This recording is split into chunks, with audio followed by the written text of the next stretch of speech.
I want to share what I noticed on this model. We're talking about the flip face Percy. Take a look at the flip face mechanism.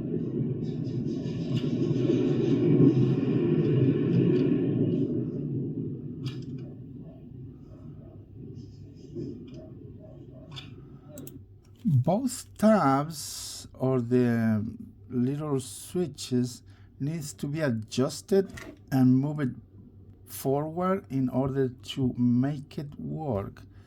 Try to contact the original post, but it's blocked. It's only for friends, so there is no way to confirm where this model came from or what happened. Why is that part need to be adjusted mechanically so it could work again? So get your own conclusions. I am not saying this is not original.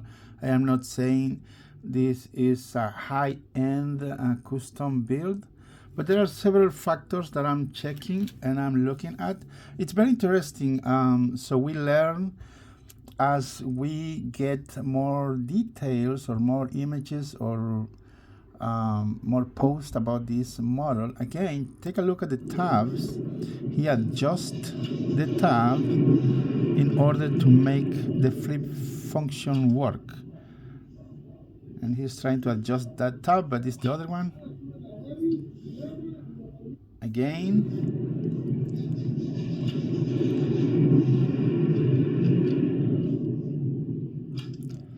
So I am not against, and I'm glad that we can find and see this model. Again, I'm not saying this is original. I'm not saying it's a high-end custom, but there are several details that I found and I will share. But right now we are talking about just the flip face mechanism. There are other details that I found that I will share with you in the next coming video. So thanks for watching.